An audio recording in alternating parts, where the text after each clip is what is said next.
I recently reconnected with my tomboyish and strong-minded childhood friend, a girl named Linda. Back when we were kids, she used to protect me, and now she's grown up to be a graceful young lady. I, Mike, am the youngest of 4 siblings and have 3 sisters. All 3 of them have always adored me and showered me with affection. Naturally, I enjoyed playing dolls with my sisters, so I came to like those activities. My favorite pattern was floral, and my favorite color was pink. You could say I was into what most people would consider girly stuff. The complete opposite of me was Linda. Linda's mom and my mom were high school buddies, so we've been hanging out together since we were babies. Back then, Linda had tan skin and a boyish short haircut. Her favorite activities were soccer and playing with toy trains. She always wore pants because she found skirts too restricting, and her favorite color was blue. When I was a kid, I was really shy and had a tough time talking to new people. I remember always hiding behind my sisters and Linda. Linda was a sociable and fearless child. She would always initiate conversations with new people without hesitation. Young me thought she was cool and saw her as my role model. And it wasn't just that. Linda was always bright and full of energy. Her presence made everyone around her smile. She was like a sunflower, adorable and able to cheer everyone up. Once I started elementary school, I became even more aware of how different I was from the other boys. I was once invited to play soccer with some male friends, but I rejected their offer. Well, it was because I was terrible at soccer and had plans to play dress-up with some girls later. And that's when the boys started mocking me. Dudes don't play those kinds of games, you know. It's creepy that a guy like you is into girl stuff. You're such a weirdo, I got teased a lot.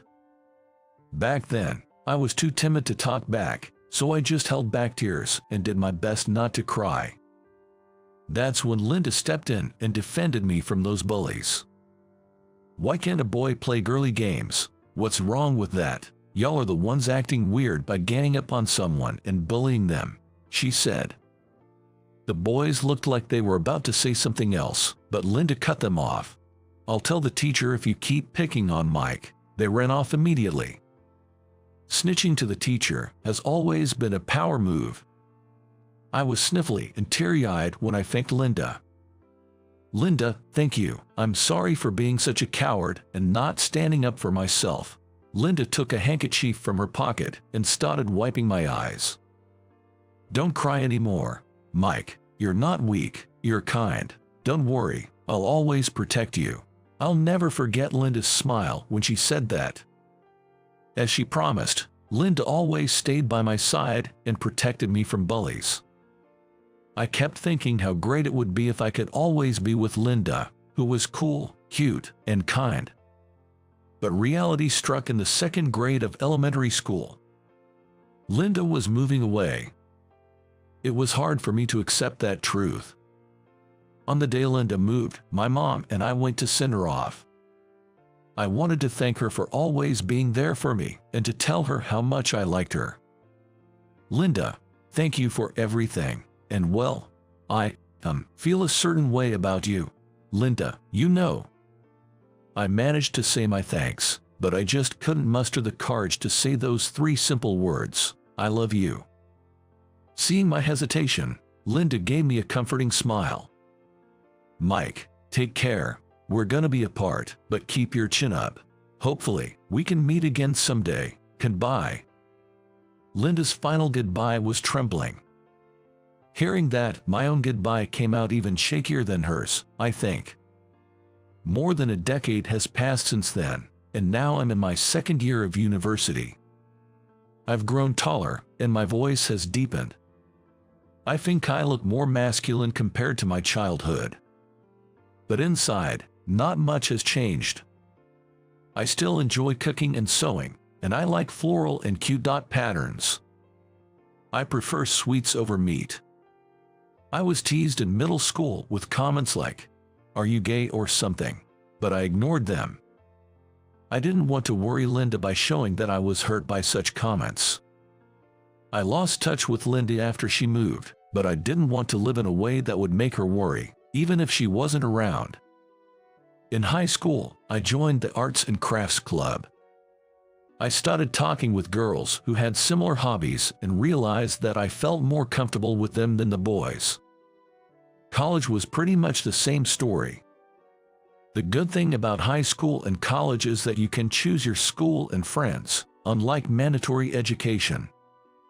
I found it easier to breathe when I met more people who accepted me for who I am.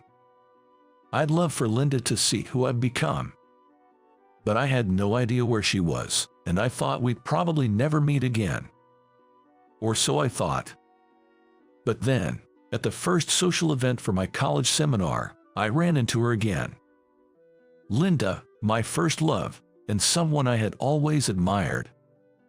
At first, a girl wearing a mask came up to me at the party, saying, "You're Mike, right? Do you recognize me?" I had no clue who she was. Sorry. I'm usually good at remembering faces, and even through her mask, I could tell she was pretty. Her glossy hair was about bob length, and her large eyes cast shadows on her eyelashes.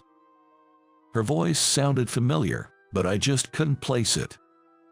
I felt like I should remember someone as attractive as her, but I honestly didn't, and I told her so.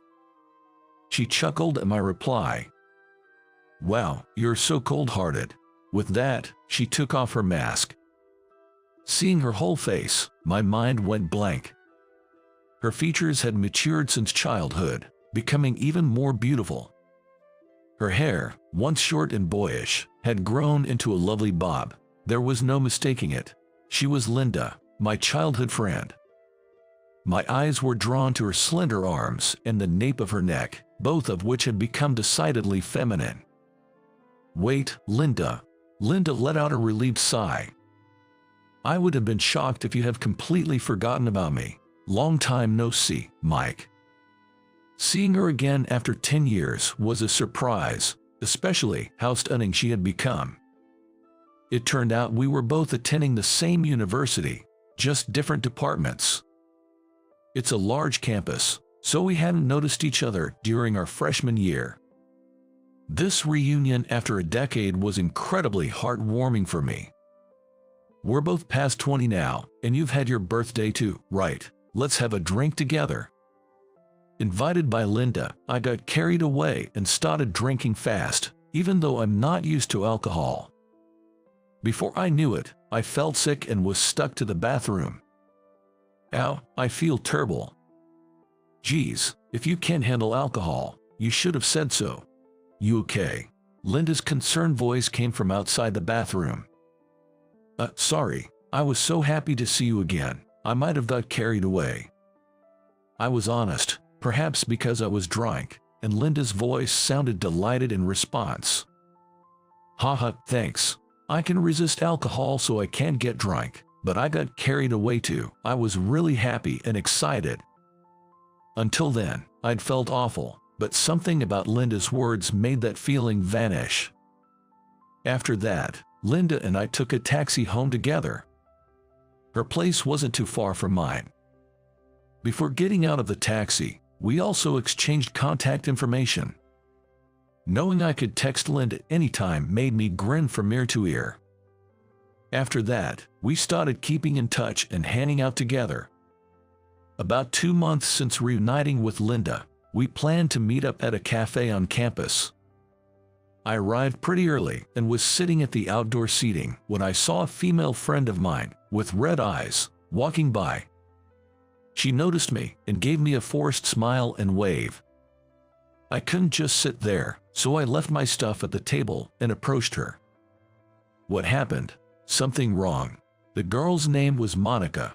We became friends after finding out we both enjoy crafting. We exchange handmade crafts and tip each other off when we find nice fabrics. She's a great person who never makes fun of my feminine hobbies. My boyfriend dumped me. Turns out he was cheating on me, and it looks like the other girl was his favorite. Kinda funny, right?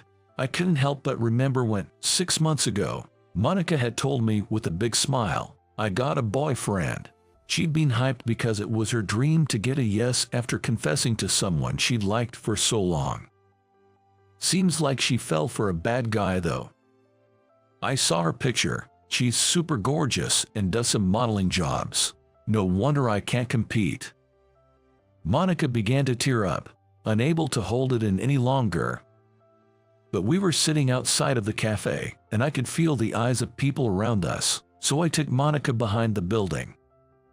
Thanks for reaching over. I was struggling on my own. You're a lifesaver, Monica said, but her tears weren't stopping.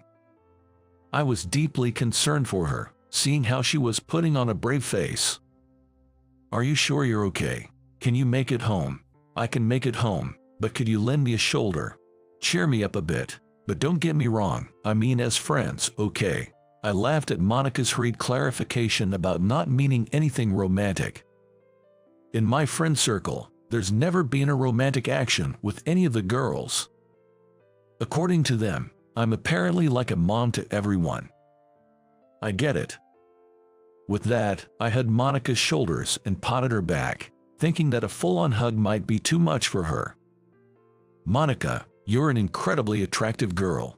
Don't need to lose confidence over some model. After a good cry, Monica returned home with a smile. Good, I was able to get rid of that guy. Seeing the smile she gave me at the end, which was so typical of her, put me at ease. With that, the situation with Monica seemed resolved. But then a new issue cropped up. I saw a message from Linda on my phone. Guess you have a girlfriend. I'm busy today, so I'm heading home. She must have seen me with Monica and jumped to conclusions. It was all a misunderstanding. I sent messages and even called Linda to clear things up, but she didn't respond. To make things worse, I couldn't meet her at the university either.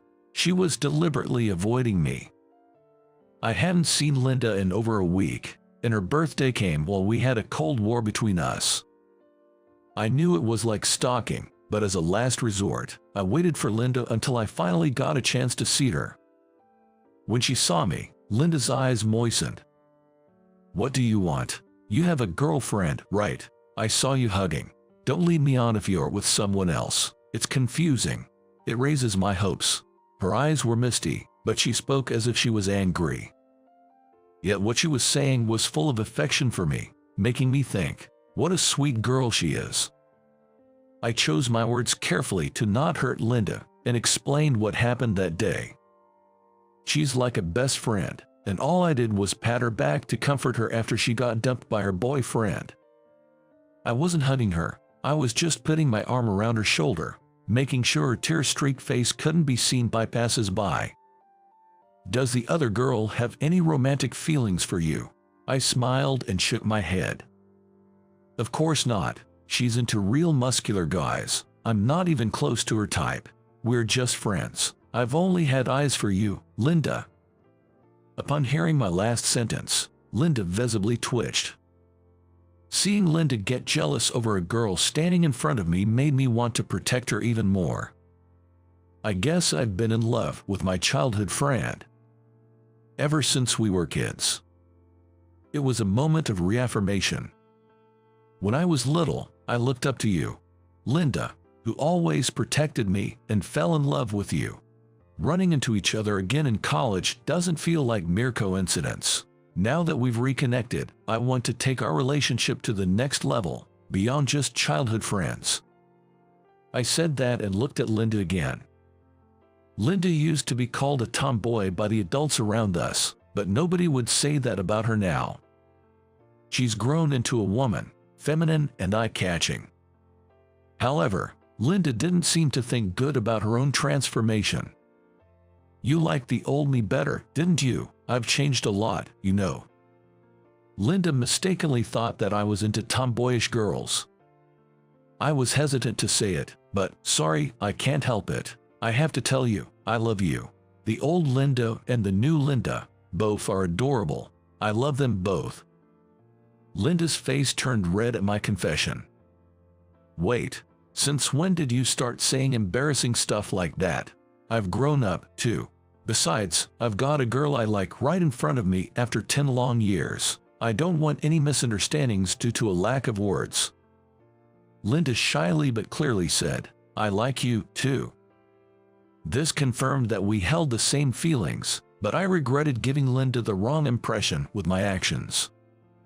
From now on, Linda, I'll be more mindful of my distance with friends. Also, can I introduce you to them?